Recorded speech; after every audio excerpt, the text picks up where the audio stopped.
Hello, I'm Tricia Ray and welcome to the Tricia Ray Show.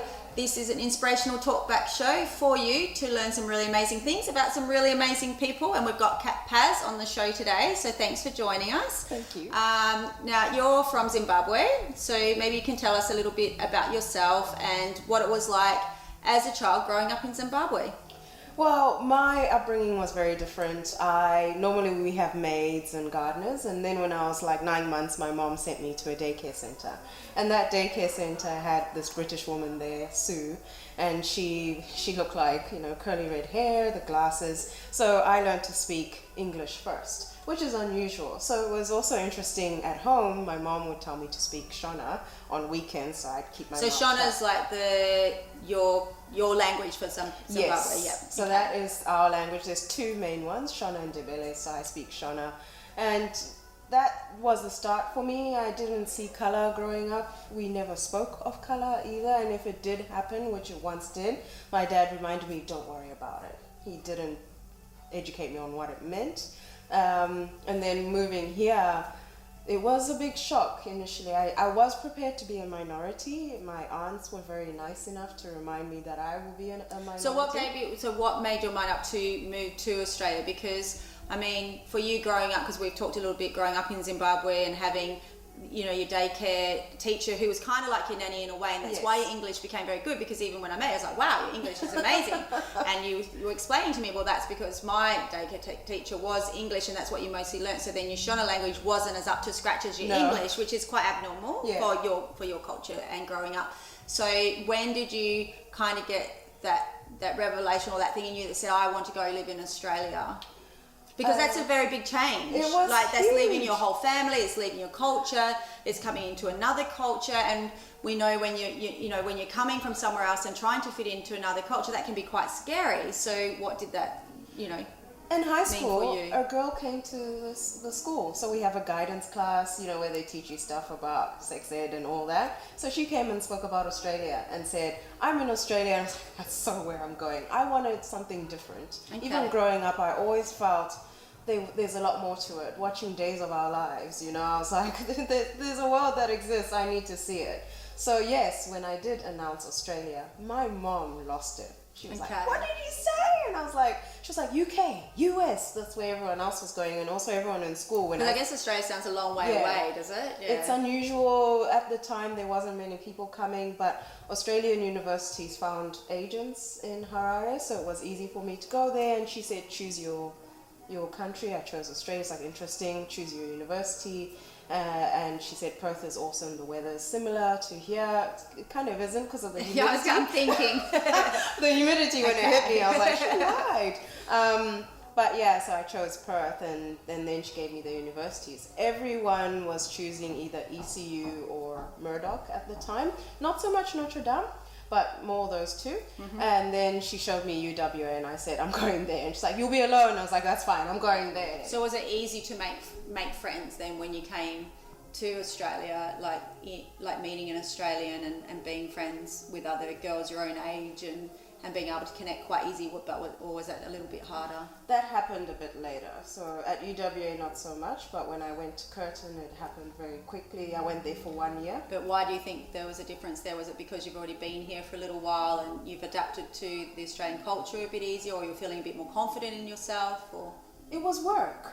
I was working in the kitchen at Trinity College, and I also, when I landed, within a week I had a job cleaning a doctor's house in Cottesloe. Mm-hmm. So I got to understand how the wealthier side lived, and interacting with her, and she was so sad to see me go. She gave me an awesome bonus. Then $50 bonus was like, woman, you're crazy. Yeah, for a student. It was huge. So working helped me interact.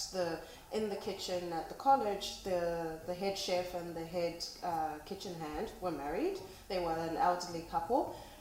He taught me how to do a tax return, and I would sit down with them and we would have dinner before we'd serve the students. So I got to understand terms like yarn, and the dunny, and yeah mate, yeah, those type of things. And you need that to survive. Oh, you do, because if you say to someone, "Would you like more sauce?" Yeah, mate. Yeah. I mean, is that a yes or is it? or yeah, nah. It's probably something we take for granted. Yeah, you really. do. So I say it in Zimbabwe, and my sister's like, so what was that, a yes or a no? I go, yes, please. I understood very quickly two types of racism, if you want to call it that. There's the one that's based on ignorance, and then there's the one where you just hate me. I haven't experienced that. You just hate me. I've experienced a lack of knowledge, and then I'm happy to correct that, and just show them. A lack of knowledge, like with you as a person, or you as your perception culture, or perception based, based around you in your culture, or just perceptions based on black people, and perceptions based on what people see in the news. You can't help; they make a conclusion. And so I address that, and I don't say, no, you're wrong. I just say to them, well, this is what I know. So how old were you when you came to Australia? I was turning 18. I turned 18 on my first day of uni. Got lost. Okay. So many times. Well, you're in a big uni. So. Yeah. I sat in a chemistry class, looked at the board, and after 5 minutes, I was like, wrong place. Okay, yeah. So yeah, I turned 18. What did you study? I did commerce at UWA, majoring in finance and marketing, and then I decided to round up. I met a great mentor. There's a student club called ISAC, and through that we did goal setting. Okay. And I met someone who said, you know what, if you're not sure, do the accounting and round it up and then decide. Then I went to Curtin and did 1 year there, Master of Accounting, and that's how I. So it's pretty brave. You came here when you're 18, left your whole family, but you came very open-hearted by the sounds of it, and very optimistic, which is a great thing to have. And I think, credit to yourself, you've been able to do that, and hopefully that encourages, other young people that are in Australia and wanting to, become a part of the Australian culture as we are, and knowing, how do we fit into that, and how do we embrace other people who are coming into our country. So thanks for being brave. That's pretty amazing. Thank you. So now you're an accountant.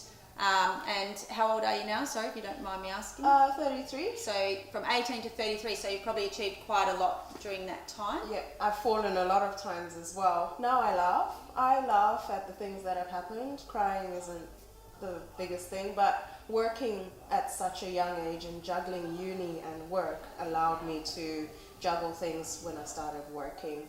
So I saw this business. It was awesome. Accountants charge by the hour, generally 6-minute blocks apparently, and I didn't like that setup. But my first boss was just great. He told me there's a way of working more productively, but I felt small business needs the care, small business needs understanding, and charging by the hour takes that away. So I started my own business at 27. Awesome. Yeah. You're 33 now, and starting at 27, great age to start your own business, although I think any age is a great age to start if you've got an idea, just going and doing it. So yeah, that's awesome stuff that you've been able to do that. So what's one thing that you could tell our viewers today who are wanting to start a small business? What would be your advice to them? The first thing you do is network. There's something called meetup.com. Go out there, see what's happening. You need to break the mindset you're in. Most of us are at work most of the day, so our thoughts, our beliefs, unfortunately, are stuck in the 40-hour week.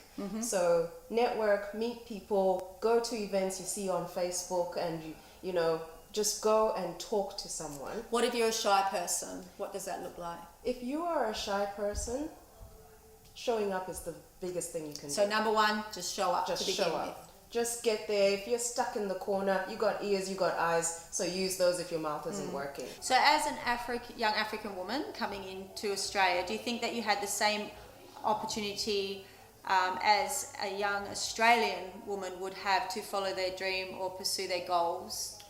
When it comes to talking about color and saying, I don't have the same opportunities, you're comparing yourself. But when you are in business, you're creating something unique, something uniquely you. So be uniquely you. So I think that's great advice for other young Africans or other multicultural people coming. I hope as Australians that we are making or allowing people who are coming into our country to feel welcome and to feel like that they do have that opportunity. And I think that's something as a part of this show and just being able to inspire others. We hope that you're inspired today, even as someone who's multicultural and coming into Australia, that we hope that you do feel like that you have that opportunity and that you can take hold of your dream and the things that you want to do and pursue in business, the same as Kat has done. So yeah, we just want to say thank you for joining the show today. We really appreciate you. And yeah, just really encouraged by all the things that you've done to date, and hopefully that encourages other young people. So thanks for being a part of the show, and thanks for joining us today too. Thank you so much. I've had a lot of fun. Thank you.